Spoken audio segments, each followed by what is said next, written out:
What's up with you guys? It's your boy ODJ back here with another video. Now this video is going to be different than all my other videos. I want to start doing more content like this, and this is how we're going to get it done with some of the videos coming up.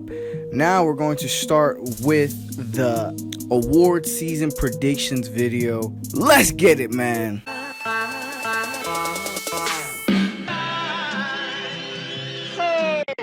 Now, first off at MVP, we're obviously going to start with my man Tom Brady. Now, this was an easy decision, especially after seeing what has transpired in the postseason. Last year, I kind of thought that what Matt Ryan did in the postseason really affected how he got the MVP. And what I've seen in this postseason is that Todd Gurley didn't produce enough to get his team the dub, and Tom Brady completely sliced and diced Marcus Mariota and the Tennessee Titans. So it was a no-brainer for me. Tom Brady, 4,577 yards, 32 touchdowns, only 8 interceptions, and he was sacked 35 times. He got sacked a considerable amount of times and still had that type of high production season. The most yards in the NFL, third on passing touchdowns throughout the regular season. If he completely slices and dices the Jacksonville Jaguars, then I believe for sure he's going to win the MVP. He's almost a lock. The Offensive Player of the Year award goes to Todd Gurley. Now, Todd Gurley did have a pretty amazing year, but the Offensive Player of the Year award was a little up for grabs. I'm not going to lie to you guys. Carson Wentz is still in the running for this award. He still had the second most passing touchdowns in the NFL, despite missing the last 3 games, and threw 4 touchdowns and got before he threw his last touchdown, which was pretty remarkable. So this might go to Carson Wentz just because he had an amazing year and he's not getting the MVP. But the reason why I chose Todd Gurley was because the amount of dark horse hype that he was getting for the MVP towards the end of the season, to me, just can't go unnoticed, and he just not win an award this whole award season. So because he got all that hype and picked up all that steam towards the MVP, I feel that will propel him to win this award with having 279 rushing attempts, 1,305 yards, second leading rusher in the NFL, 2,000 yards on scrimmage yards, as well having 19 touchdowns total, 13 rushing, 6 receiving. It's a pretty remarkable year. He was a threat in the air and on the ground, and he was pretty much the reason and the whole workhorse around the Los Angeles Rams offense, which was the best scoring offense in the league after Carson Wentz went down for the Philadelphia Eagles. So I'm going to give him that Offensive Player of the Year award. Defensive Player of the Year award goes to Calais Campbell. Now, Calais Campbell, the giant he is at 6'8", 300 pounds.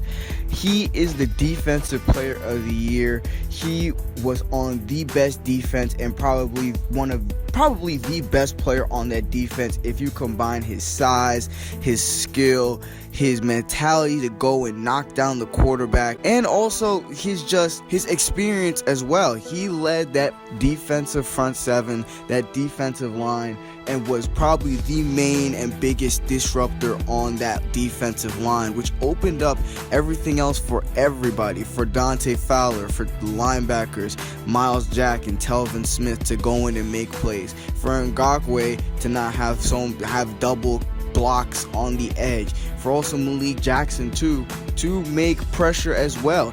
Calais Campbell was the linchpin of all of that.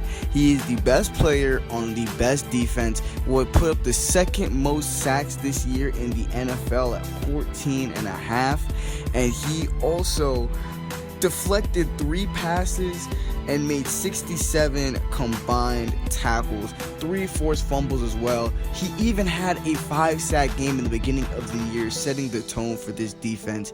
Calais Campbell is the best player on that best defense, and he has led his team and his defensive unit to the AFC Championship game where he could possibly ruin Tom Brady's chance of getting 6 Super Bowl rings. He's one of the main culprits of that. Everybody wouldn't be surprised if Calais Campbell blew that whole game up the same way Michael Strahan, Patriots, and the way Von Miller blew up the Patriots. So I'm giving Calais Campbell the Defensive Player of the Year. Now we're going to head into the Offensive and Defensive Rookie of the Year. At Offensive Rookie of the Year, we have AK-41, Area 41, Alvin Kamara, the amazing, crazy, do-it-all running back. Now, he's obviously at the top of this list. He had a ton of competition in the beginning of the year when you take into account he had Deshaun Watson, who probably might have led the league in touchdowns this year if he did not get injured at all. You also had Dalvin Cook as well, who came out on a hot start in the beginning of the year, leading the Vikings in rushing, having over 102 games. He was very, very hot and very, very special, and they both got injured, which left the door open for Alvin Kamara to come in and take this spot, and deservingly so. It would have been a tight race throughout. He did also have some other rookies to beat out in Evan Ingram and Akeem Hunt, but at the end of the day, he was a really big component of the Saints resurrecting themselves, coming back into prominence with his running style and being a threat on the outside. Now, he in total had 200 touches, with only 120 touches at the running back spot. He averaged over 5 yards a carry, he averaged 6 yards a carry, had 8 touchdowns, and had a 74-yard run. That was his longest touchdown of the year. He also had 81 receptions, which is remarkable for running backs. And he also had 800 yards receiving, which means he had over 10 yards receiving. Pretty much every single catch he made was a first down, which is ridiculous. This play from Alvin Kamara really gave the Saints some life. It gave Mark Ingram some years back on his career because he is more of a thumper, and it did also help them in the playoffs as well. He was the man who scored the potential game-winning touchdowns for the Saints with the catch. He had 13 total touchdowns this year, and I expect more from him, or expect a similar season. He had more than 1,500 yards from scrimmage. Practically stoppable, and I just can't wait to see more from him. Obviously, the Rookie of the Year on the offensive side, and now we're going to move to the defensive side of the ball. The Defensive Rookie of the Year goes to the other Saints player on the other side of the field, Marshon Lattimore, who gave the Saints a very good, strong presence on their back end of the defense. Now, the Saints have struggled with DB play throughout the years, and Marshon Lattimore was a key piece that was needed, which is why he was drafted in the first round, and he made a big, huge impact this year on the defensive side of the football. Obviously helped them get a little bit of coverage sacks because of the way he could shut down one side of the field some games, which was remarkable, especially as a rookie. The Ohio State DBs were hyped up to no end, and it was obviously for a great reason. And he proved it this year, getting 5 interceptions, 1 forced fumble, and 52 tackles. Now, I'm 150% sure he didn't get targeted as much as Crawley did, and there's a reason why. The technique that he had was stupendous and amazing, and it really showed all the way throughout. He also made a Pro Bowl, and I expect to see him on an all-pro team next year, just the same way Jalen Ramsey was. So I have Marshon Lattimore as my Defensive Rookie of the Year. Both of them going to the Saints, which is why they made it so deep to the playoffs and almost made it to the NFC Championship game. Now we're going to be going over the Coach of the Year and the Assistant of the Year. Now, the Coach of the Year is pretty much a no-brainer. It obviously has to go to the Rams coach, Sean McVay. He went to the Rams franchise after they have just been abysmal for year after year after year, with Jeff Fisher leading the helm, and he took it over and he completely changed the whole complexion of the Los Angeles Rams. The Los Angeles Rams are no longer a laughingstock. They literally and single-handedly in 1 year took down a dynasty in the Seattle Seahawks with the thumping they did to them in their own house. Yes, with all those players injured, but even with all those players intact that the Seattle Seahawks players had on their defense, they still almost beat them. It was just one lucky drop that they didn't win by Cooper Kupp. So with all that being said, he turned around Jared Goff's career after everybody thought Jared Goff was going to be a humongous bust. Now he's looking like a potential perennial Pro Bowl quarterback. He turned his best offensive weapon into Todd Gurley into the offensive player of the year, potentially. And he's just getting started. It's his first year. He had made great coaching hires as well, which contributes into him being coach of the year in Wade Phillips, who is one of the best renowned defensive coordinators. He was there in Denver when Denver dominated Tom Brady and dominated Cam Newton in the Super Bowl. Now he's here with a young Aaron Donald who has the potential to be a defensive player of the year as well. And that all plays into it. He brought his offensive scheme in, and it is quarterback friendly. It is not so much you're going to have to run my offense. It is very quarterback friendly. And as we saw this year, Jared Goff took and showed his potential. Even though he doesn't have a spectacular huge cannon of an arm, he has a beautiful touch pass down the field. He can thread the needle intermediate routes, and he picked good wide receivers up in the offseason. He picked up Sammy Watkins. He picked up Robert Woods. He drafted Cooper Kupp. He literally put this whole offense together this year, and it was one of the best offenses in the league. And all he has to do is just draft correctly on the defensive side now, and they're practically unstoppable, especially with this young team getting more experience. So Sean McVay is obviously going to get my coach of the year, turning an abysmal franchise, a doorstop, a door, like something. Everybody was just walking over the Rams. No longer. They look like they're going to be a 10-win team all the time minimum.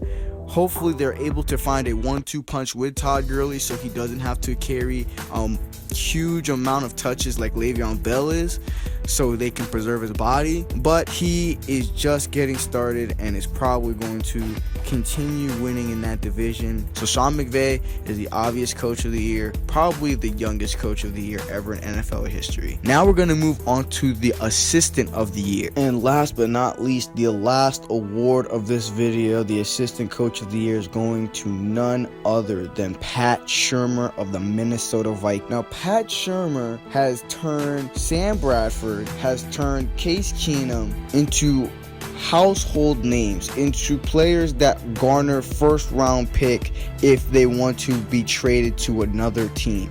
He has turned quarterbacks that people have thrown away into quarterbacks that people are going to line up and try to sign at the end of the season. He has turned both of them, and we already know Teddy Bridgewater is not a fully proven commodity, but I'm 150% sure, seeing how Case Keenum looks, seeing how Sam Bradford looks, that Teddy Bridgewater would be a hot commodity as well, especially being developed under Pat Shurmur for these past 3 years. So, with all that being said, he has turned Case Keenum, who was a player that got no offers to get signed at any other franchise, into a quarterback who's probably going to get a lot of money this offseason.